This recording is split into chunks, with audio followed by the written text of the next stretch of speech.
வணக்கம் மக்களே, எல்லாம் எப்படி இருக்கீங்க?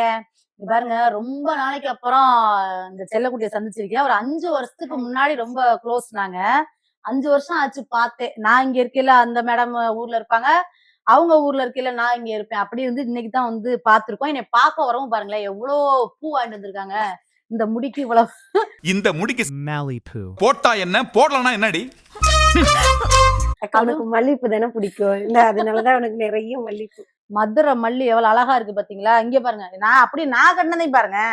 நான் இப்படி இப்படி கட்டியிருக்கேன். நான் கட்டினது தானே அழகா இருக்கு, அக்கா கட்டினது நல்லா இல்ல. நானே சொல்றேன், நீ கட்டினதுதான் நல்லா ரொம்ப அழகா இருக்கு. ஆமா, எனக்கு என்னன்னா எதனால இப்ப நான் வீடியோ எடுக்க ஆரம்பிச்சிட்டேன்னா, இவ பேசுனதெல்லாம் செம்ம காமெடியா இருந்ததுங்க எனக்கு. அதனால வந்து நல்லா ரசிக்கிற மாதிரி இருந்ததா, நிறைய பேர் வந்து இப்படி ரசிக்கிற மாதிரி ஆளுங்க நிறைய இருக்காங்களா.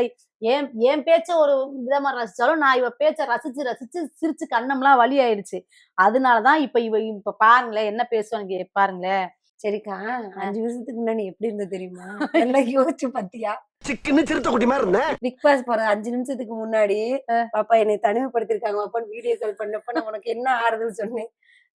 ஒரு நாளா திருப்பதி வந்தியா, பெருமாள் கோயிலுக்கு போலாம் பாப்பான்னு சொல்லிட்டு இல்ல என்னை ஏமாத்திட்டு போவோம். முருகரை ரொம்ப பிடிக்கும். அவர்கிட்டே இருந்துட்டேன். குலசாமி பெருமாள் தான். சரி, இதெல்லாம் இருக்கியா? பெருமாளை குத்திருக்கேன். என் மாமியா இருந்தா அப்படியே ஆளா தெரிஞ்சுட்டே இருப்பாங்கல்ல உனக்கு. ஆமா, சரி, அதெல்லாம் நீ விடு. ஓட்டு யாருக்கு போட்ட? யாருக்கோ போட்டு ஜெயிக்கிறவங்களுக்குன்னு போட்டேன். அவங்க ஜெயிக்கல. ஊதுன்னு விசிலுக்கு ஊதி விட்டீல்ல. சி ஜோசப் விஜய் எனும் நான் இல்ல உனக்கு வந்து நான் தான் விழுந்து தூங்குறவன கூட எழுப்பி விசிலுக்கு ஓட்டு போடுங்க நான் கேட்டுட்டு இருக்கேனே. நீ யாருக்கு ஓட்டு போட்ட? நான் யாருக்கோ போட்டுட்டு போறேன். நான் ஜெயிப்பாங்கன்னு சொல்லி போட்டேன். ஆனா அவங்க ஜெயிக்கல. என்ன நடந்ததை சொல்ல. எப்படி என்ன எனக்கு எலெக்ஷன் ஓட்டுன்றது என்னைக்கு திங்கக்கிழமை வந்துச்சா? ஓட்டுன்றது திங்கக்கிழமை. ஞாயிற்றுக்கிழமை நான்வெஜ் சமைக்கல. சரி, நாளைக்கு எலெக்ஷன் நம்மளால ஜெயிச்சிருவாங்க அப்படின்னு சொல்லி திங்கக்கிழமை சமைச்சுக்கலாம் அப்படின்னு சொல்லிட்டு திங்கக்கிழமை சமைக்கலாம்னு சொல்லிட்டு காலைல 5 மணிக்கெல்லாம் எந்திரிச்சு சமைக்க ஆரம்பிச்சிட்டேன்க்கா. சமைச்சிட்டு 7 மணிக்கெல்லாம் டிவியை போட்டு மச்சானும் நானும் உட்காந்து டிவி பார்த்துட்டு இருக்கேன். நோட்டிட்டு போயிடுச்சு தம்பி. சாப்பிடவே இல்ல, சாப்பிடாம டிவி பார்த்துட்டு இருக்கேன். பட்டாசு 10 வச்சிருக்கேன். இன்னும் கொஞ்ச நாள்ல தீபாவளி வந்துரும். நக்கல்யா அவனுக்கு. ஆமா, தீபாவளி கடிச்சுக்க வேண்டியதா அப்படின்னு வச்சுக்க. எவ்வளவு தைரியம் பாரு, மரண தைரியம் உனக்கு. ஜெயிச்சாங்க 7,500 பட்டாசு. ஏங்க, நீங்க புதுசா வந்தவங்க எப்படி வருவீங்கன்னு தெரிஞ்சுதாங்க நாங்க பழசா இருக்கவங்களுக்கு வாங்கி வச்சோம். பழசுக்கே ஏன் போடணும்னு நாங்க புதுசா யாராவது ஆதரிப்போம்னு நாங்க முயற்சி பண்ணோம்.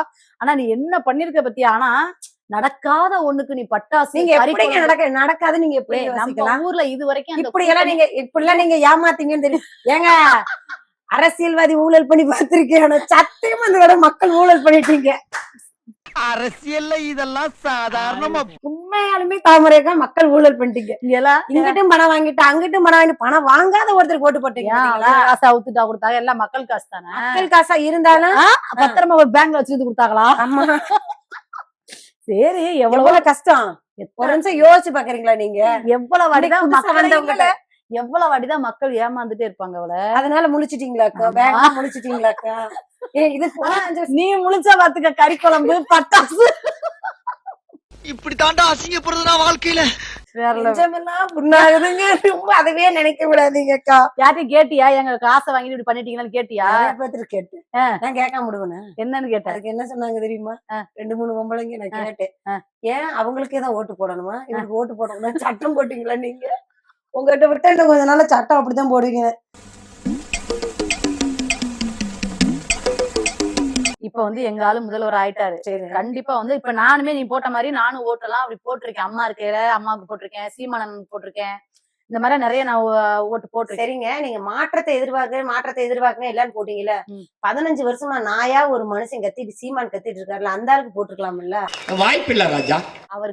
அவருக்கும் போட்டேன்னு சொன்னல, அவன் ஏன் போடலன்னு அந்த வாட்டி நாங்க அவங்க இந்த சாட்டை அண்ணனாலதான் எங்களுக்கு கொஞ்சம் இதாயிருச்சு. ரொம்ப வந்து ஒரு மாதிரியா பேசிட்டு வாங்கடா வந்து காலில் விழுங்கடா அந்த ஒரு மாதிரி எல்லாம் பேசுனது மனசுக்கு ரொம்ப சங்கடமாயிருச்சு எனக்கு. ஏங்கா, நீங்க கூட நினைச்சிருக்க மாட்டீங்கல்ல இவ்வளவு வாக்கு வித்தியாசத்துல இவ்வளவு உயரம் ஜெயிப்பாங்கன்னு நினைச்சா. எதிர்கட்சியா வருவாரு. இன்னொன்னு வந்து நான் அந்த திருச்செங்கோட்டுல ஓட்டு கேட்கல கண்டிப்பா வந்து அங்க அவங்க அந்த அருண்ராஜ் சார் அவர் வந்துருவாரு. தளபதி நிக்கிற இடத்துல கண்டிப்பா வந்துருவாரு. நானும் என் வீட்டுக்காரும் அப்படிதான் இது பண்ணிருந்தோம். ஆனா மக்கள் எல்லாம் இப்படி வந்து என்னை சந்தோஷப்படுத்துவாங்க. ஐயோ, இப்படி மாற்றத்தை நான் எதிர்பார்க்கல. நீ கம்முன்னு இருங்க. நெஞ்சமெல்லாம் பொண்ணு அறக்கு தம்பி, மறக்க முடியல. சொல்லுங்க. இவ்வளவு ஊழல் பண்ணிட்டீங்க நீங்க பூரா. பணத்தை வாங்கிட்டு இல்ல, நிறைய பேர் சொல்றாங்கல்ல, இப்ப நான் திருச்செங்கோட்டுல தான் நான் போய் அதிகமா நான் வந்து வேற எதுக்கு கூட விஜய்க்கு அவருக்காக மட்டும்தான் நான் ஓட்டு கேட்க போனேன். ம். ₹1 காசு இல்ல. ம். இப்ப முன்னாடி ஆளாத்தி எடுத்தா எப்படி அந்த கட்சி ஓட்டு கேட்க ஆமா. எவ்வளவு போடுவாங்க? 50 ரூபாய் 100 ரூபாய். ₹500 வரைக்கும் போடுவாங்கல்ல. நாங்க ஓட்டு கேட்டு போறவங்களுக்கு ஊரே ஆளாத்தி எல்லாம் ஒவ்வொரு ஏரியாவிலயும் அப்படி ஆளாத்தி எடுத்தாங்க. உங்க விஜய் உயிர் என்ன வரனா ₹1 காசு கூட கிடையாது. எதுவுமே அவங்க அததாங்க நான் கேக்குறேங்க. இத்தனை லட்சமா செலவு, கோடியா செலவு பண்ண நாங்க வர முடியல. ₹1 உங்களுக்கு பூத் ஏஜென்ட்டுக்கு ஆள் இல்ல தெரியுமா? எங்க ஊர் பக்கம்லாம் பூத் ஏஜென்ட்டுக்கு ஆள் இல்ல. அதெல்லாம் ஒரு தொழில் ரகசியம் ஐயாச்சாமி. அவ்வளவு நாள் குடும்பம் அப்புறம் எப்படி நடத்தணும். ஓட்டு போடுவாங்க? ஒரு ஏன்னா ஒரு election- செகண்ட் நீ யோசிச்சு பாக்குறியா? என்னன்னு உங்க மாமியார் குடும்பம் நடத்துனதுக்கும் நீ குடும்பம் நடத்துறதுக்கும் ஒரு மருமக குடும்பம் நடத்துறது வித்தியாசம் இல்லையா? நானும் ஒரு நாளைக்கு மாமியார் தானே ஆவேன். அப்ப மாமியார் ஆகும்போது அவளமா அது எடுத்து மாமியார் ஆவேன்னா கத்துக்கிட்டா தானே மாமியார் ஆக முடியும். எப்ப கத்துக்கிறது? அதெல்லாம் அது எப்ப கத்துக்கலாம். கத்துக்கணும் தெரியுமா? முதல்ல இருந்து அடுப்படியில இப்படி எட்டி பாக்கணும், ஆஹா. அப்புறம் போய் பாத்திரத்தை தொட்டு பாக்கணும், மளிகை ஜாமான தொட்டு பாக்கணும், அப்புறம் தான் அடுப்ப போய் தொடணும். ஆ. நான் போனோன்னா அடுப்புல நான் சட்டியை வைப்பேன், அது மண்சட்டியத்தான் வைப்பேன்னு சொல்லி வச்சிங்கல்ல, வைங்க. இங்க பாரு, இப்ப எப்படின்னா நாங்கெல்லாம் சின்ன குழந்தையிலே வந்து சமைக்க கத்துக்கிட்டோம். புரியுதா? அது மாதிரி அவர் வந்து ஏங்க நீங்க பிஞ்சிலேயே பழுத்துட்டீங்கங்க. அதனால வந்து ஒரு பழமொழி தான் சொல்லுவாங்க. தெரியாம இறங்க மாட்டாரு. நம்மளா அப்படி நினைக்க கூடாதுல்ல. கன்ஃபார்ம் வந்து எல்லாம் சரிங்க, அதான் குடுத்துட்டோம்ல.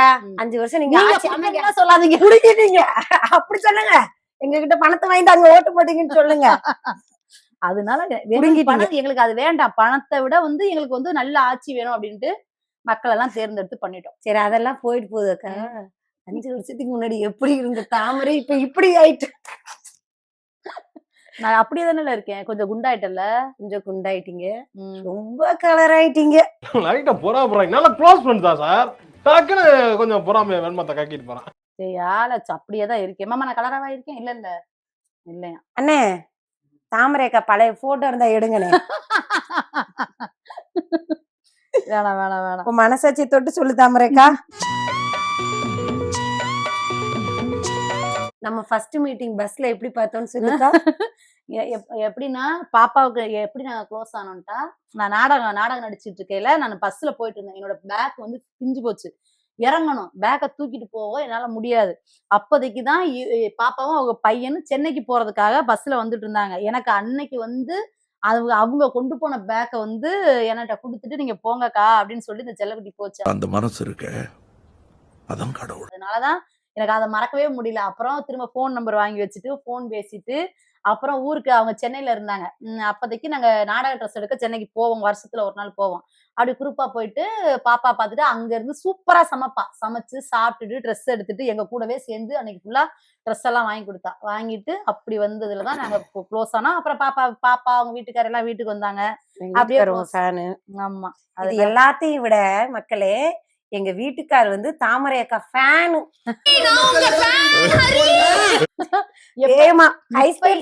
இப்ப இல்ல, நான் நாடக நடிக்கையில ஃபர்ஸ்ட் நாடகத்துல இருந்தே ஆமா எங்க வீட்டுக்காருக்கு நான் தாமரை அக்கானா ரொம்ப பிடிக்கும். நாடகம் பார்ப்பாங்க. எங்க நாடகம்னாலும் தாமரை அக்கா நாடகம் போகும். நான் எங்க வீட்டுக்காருக்கு பிறந்த நாள் கிஃப்டா தாமரை அக்காட்ட வீடியோ கால்ல காமிச்சு.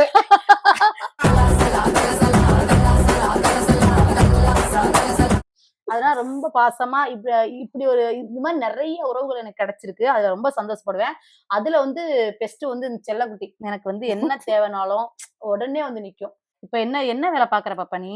அக்கா நான் வந்து பியூட்டி பார்லர் வச்சிருக்கேன், டெய்லரிங் கடை வச்சிருக்கேன்க்கா. சூப்பர்ல. பார்லர் வச்சிருக்க, கலர் ஆகுறது எப்படின்னு என்கிட்ட கேக்குற, உனக்கு தெரியாதா? எனக்கு தான் சேராதுல்ல. நான் தான் சைனஸ் பிரச்சனை இல்ல. ஒரு தடவைக்கு மேல 2வது தடவை மூஞ்சிக்கு சோப் போட்டாலும் தும்பிக்கிட்டு வருவேங்க. 5 நிமிஷத்துக்கு மேல 10வது நிமிஷம் பாத்ரூம்குள்ள இருந்தேன்னா அங்க இருந்து பிக்ஸ் ரணஜன்னி வந்து ஒரு உடம்புக்குள்ள 1 கோடி வியாதியா? அதனால அதெல்லாம் நமக்கு செட் ஆகாது. இப்ப வந்து ஜாக்கெட்டுக்கு இங்கெல்லாம் எவ்வளவு பாப்பா வாங்குறீங்க? அக்கா ஜாக்கெட் வந்து லைனிங் பிளவுஸ் வந்து 250 ரூபாங்கக்கா. அதுக்கு மேல டிசைனை போட்டு டிசைன் பிளவுஸ் காசுக்கா. இது லைனிங் பிளவுஸ் 250 ரூபா தான் வாங்குறேன். லைனிங் பிளவுஸ் தைச்சாலே 800 ரூபாய். அப்புறம் நான் சென்னையில இருக்கும்போது அப்படிதானே வாங்கினேன்ல. இங்க தர மாட்டாங்கல்ல. ஆமால. அது அங்க விக்கிற விலைவாசிகளுக்கு கண்டிப்பா அங்க வாங்கிதான் ஆகணும். அங்க வீட்டு வாடகை ஜாஸ்தி, எல்லாமே ஜாஸ்தியா இது லைனிங் இல்லாம தைப்பாங்களா நம்ம ஊர் பக்கம், அதுக்கு அது நான் தைக்கிறது இல்ல. ஏமா? அது என்னன்னு கேட்டீங்கன்னா சரியான காமெடி. இந்த காமெடி தான். வயசானவங்களா இருப்பாங்க, நல்ல நல்ல குண்டா இருப்பாங்க. அவங்க என்ன பண்ணுவாங்க தெரியுமா? 40 ரூபா 50 ரூபாய்க்கு 70 பாயிண்ட் துணியை வாங்கிட்டு வந்து கையே இங்க வைக்கணுமா, இடுப்பு இங்க வைக்கணுமா, ஆனா ஜாக்கெட்டு நச்சுன்னு இருக்கணுமா, எனக்கு தச்சு கொடுப்பாங்க. 70 பாயிண்ட்ல நான் என்ன தைக்க முடியும்? அதான் நான் தைக்கிறது இல்ல. இந்த சாமி கும்பிடுறதுக்குலாம் வச்சு கொடுக்குறாங்களா பிளவுஸ், அதெல்லாம் கொண்டு வந்து தச்சு கொடுமாம்பாங்க. அதுல எப்படி நான் தச்சு கொடுக்கட்டும்? அது லைனிங்கு. அத சொல்லுவேன், பாட்டி இதுக்கு உள்ள துணி போட்டு தைக்கணும் அப்படின்னு. நான் போட்டு தையி, இது உள்ள துணி பாட்டி, அப்ப வெளி துணி போட்டு தையி. எப்படி சிக்கிரிக்கம் பாத்தியாப்பா? காசு தர மாட்டாங்க. தருவாங்கக்கா, ஆனா உள்ள துணி உள்ள லைனிங் குடுக்குறாங்க, மேல ஜாக்கெட். நான் 6 ஜாக்கெட் எடுத்து வெட்டி போட்டு தைக்கணும், நீங்க அதுக்கு மேல இருக்கிறீங்க. என்னடா பொசுக்குன்னு மலையாளம் பேசிவிட்ட? நல்லா இருந்துச்சுல.